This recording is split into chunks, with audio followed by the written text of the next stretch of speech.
they need to write an essay on the four-way test. And I think it's always best to have the students talk about this program. So I've included a couple of quotes, and I just wanted to read a couple of them to you. This is from Sam Kalish at the Denver School of Science and Technology, who said, "I feel there is no limit to the world's needs for leaders who are not only intelligent and educated, but possess the ethics necessary to leave a positive imprint upon the world.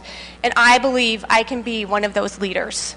And that's just one example of the fine work we get from our high school scholarship students.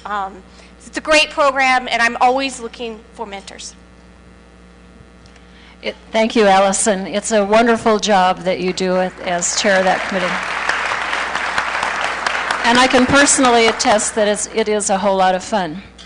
Harriet Downer is an active member of the World Community Service Committee, and she's going to introduce tell us just a little bit about one of the projects that's been funded, and then I will introduce the two people involved with it. I'm actually standing in for past President Mike O'Connell. This was a project which he brought to the World Community Service Committee a year ago, and the students had already done fundraising for $15,000 for their project, and we just gave them the last $1,000 that put it over and made the project possible. So with that, I will turn it back over. Thanks, Harriet.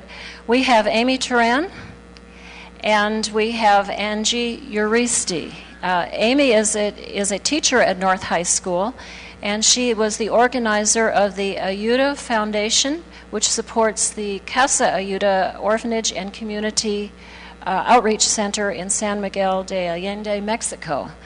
And Angie is a North High School student who got to travel there and participate in some activities there. So Angie, tell us what you did.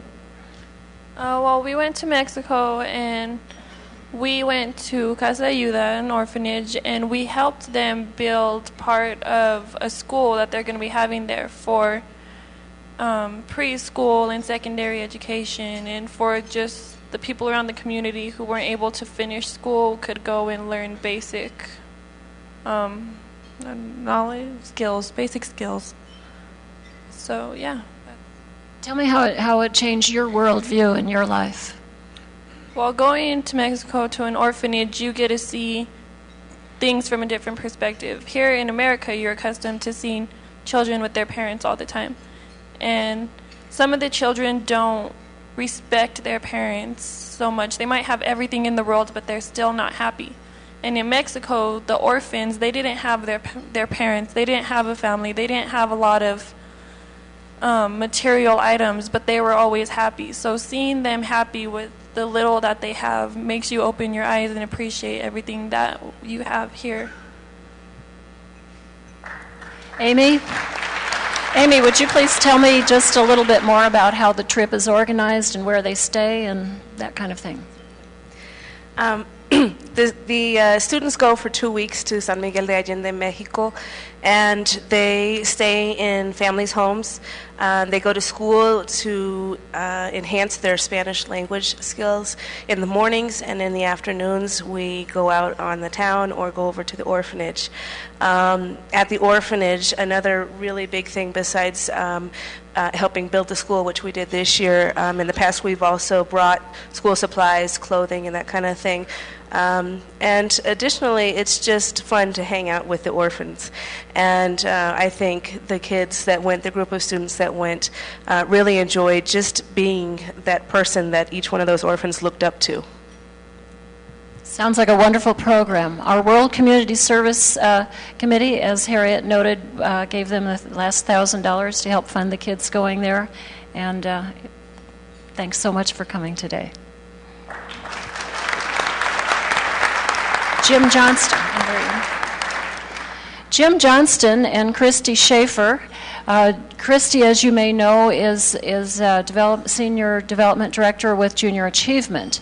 And Jim and Christy are here to tell you a little bit more about a wonderful thing that was done in connection with the Denver Center for International Studies Interact students at Greenlee Elementary. Jim?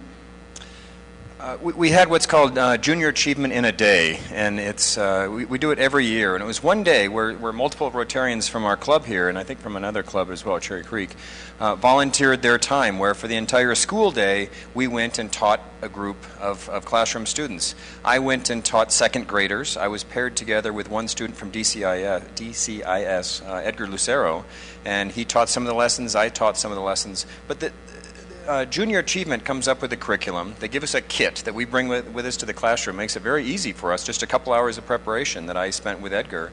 We divided up the lessons. And what we're teaching about work readiness. And these are to second graders in an elementary school where I think the graduation rate typically is about 45%. And these are people that we want to have as good, productive members of our community. And we taught them about work readiness. One of the big vocabulary words that we had was entrepreneurship, that many of them didn't know really what that meant. And another big important thing is financial literacy and teaching them about how money really works within our system. We talked about private companies that are within a town. We talked about the government. We talked about what taxes are and about how you choose to spend your money and all these sorts of things that are really key, crucial pieces to being a good citizen within our community. And we had a fun donut project where kids learned how to work in teams to make donuts, and they had certain sorts of pieces that were their job to do. But what is it like to really be in a job was the idea that we were trying to teach them through the day. And it was a great experience. Jim, tell me how it worked with the Rotarians interacting with the DCIS kids as co-teachers. Each Rotarian had one or two students from DCIS that we were paired together with. Edgar was my person, and he's a junior at DCIS. It was great for him because they have all sorts of Rotaract projects, Interact projects that they get involved in. But this was a chance for Edgar to go stand in front of a group of about 25 second graders and to teach a class. And for somebody who's maybe 16, 17 years old to go stand in front of a group of second graders and teach them is a challenge sometimes because the kids want to do all sorts of crazy things. So he had to be prepared, he had to be professional, he had to speak clearly. And I think it was a great experience for him. And then to pair up with me, and he asked me questions, well, what do I do? And I'm a business broker. Well, what the heck is that? And we talked a little bit about what kinds of jobs are out there and what Rotarians do, and hopefully be a good role model to him. So. Awesome. Sounds like a wonderful day. And Christy, now we've heard from a Rotarian about the involvement in the program and what fun it is. Tell us what it means to the teachers and the kids. And I would like to point out that we have some pictures scrolling from the day at Greenlee, if you'd like to take a look at those. There's Harriet having lunch with the students. But I received a letter from the assistant principal, Seth Edwards, right after our visit, and this is what he had to say. JA takes students beyond the textbooks and highlights the real-world relevance of their academic subjects. The Rotarians and Interact students from DCIS showed our students the countless possibilities that exist for them in the future. And then I also received a number of thank you letters from the students at Greenlee. And Ethan Johnson, a fifth grader at Greenlee, wrote the following. I want to thank you for having JA come to our school. We learned so much. Jay and Alyssa were amazing, and I wanted to thank them too. We learned about businesses and services, economies and careers, and how the world connects. I hope you come to our school again next year.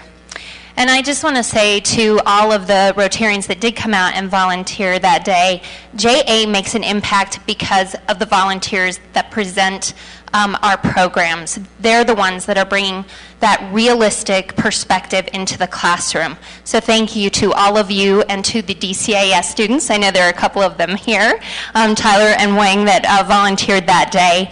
And then finally, I just want to thank everyone for their contributions to the foundation because organizations like Junior Achievement, we are very appreciative of this, and I know it's because of every single contribution we get from everyone in this room. So thank you. Thank you, Christy and Jim. And Christy, don't sit down because I think Chuck Everall has a check for you. I do.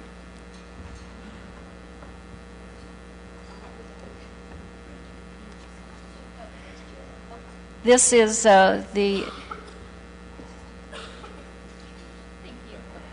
Chuck, you want to tell everybody what the check was? Well, it was the contribution that came off this list as to what we were giving to JA. And I want to also indicate and remind you that every single item or grantee that we fund is based on active Rotarian involvement. We just